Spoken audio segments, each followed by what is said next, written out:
चुनावी यात्रा को आगे बढ़ाते हुए हम पहुंचे मेरठ हापुड़ लोकसभा क्षेत्र के अंदर।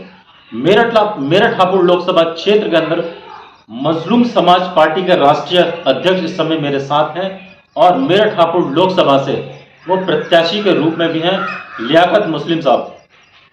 किस चीज को लेकर मजलूम पार्टी उन्होंने बनाई, क्या मुद्दे उनके होंगे इस बार मेरठ हापुड़ लोकसभा क्षेत्र के अंदर, सबसे पहले उनसे हम जानना चाहते हैं।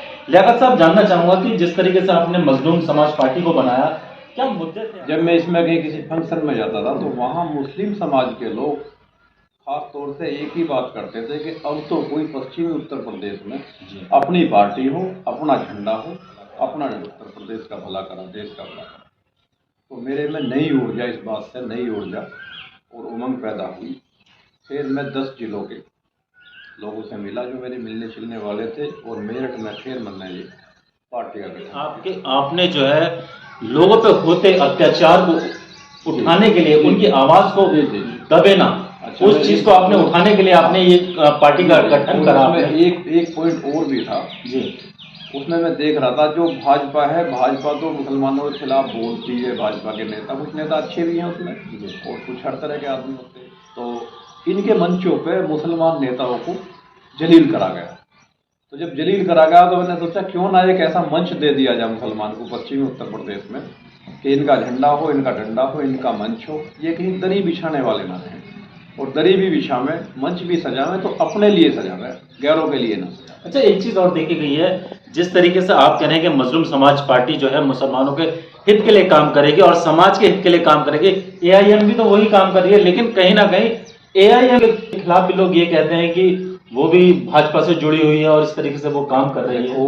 मैं समझता हूँ ओवैसी साहब देश के नहीं दुनिया के माने बने और निहायत ही ईमानदार इंसान है। वे बिल्कुल भाजपा की या किसी की भी टीम नहीं है।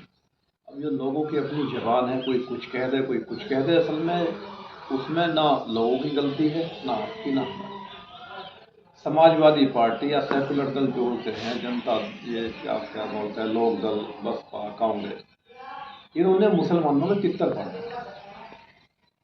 हर गांव में, हर जिले में, हर कस्बे में इन्होंने तितर पाड़ रखे और वे तितर क्या काम करते हैं, मुसलमानों के मोहल्ले में जाते हैं, अपनी गली में जाते हैं और वे कहते हैं कि आओ ए मुसलमान, ए मेरे भाइयों आओ, मेरा मालिक मुझे काजू खिलाता है, बर्फी खिलाता है, दाना डालता है, मेरा बहुत ख्याल करता है, इसी तरह आपका भी ख्याल रखेगा। और वो जो उसे भी पता नहीं है, उस तितर को भी ये पता नहीं है कि तेरा मालिक तेरी कौम का, तेरी बिरादरी का नाश करवाना चाह रहा था। यानी कहीं ना कहीं सीधे से तौर पर कहने का मतलब यह है कि कहीं ना कहीं मिसयूज जरूर होता है मुसलमानों का।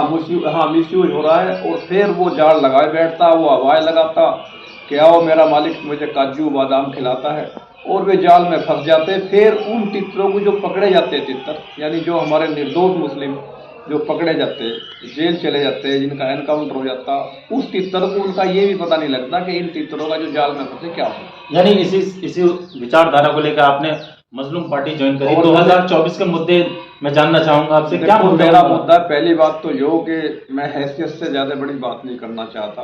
आपको भी पता है, जनता को भी पता है, मेरा पहचान का चुनाव और जब 2 महीने की 3 महीने की तो 1 साल तो ट्रेनिंग में लग गया, 1 साल उनका छुट्टी में खत्म हो गया, उनके 2 साल बचे। 2 साल में वे क्या सीख पाएंगे, क्या सेवा कर पाएंगे?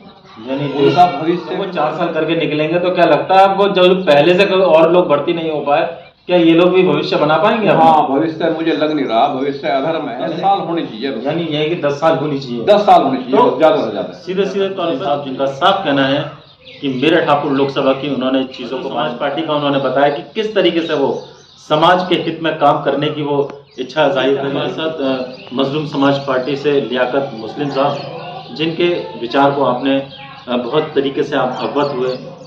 आगे मेरठ हापुड़ लोकसभा क्षेत्र में वो प्रत्याशी हैं, किन मुद्दों को लेकर वो जा रहे हैं, ये भी आप लोगों ने सुना।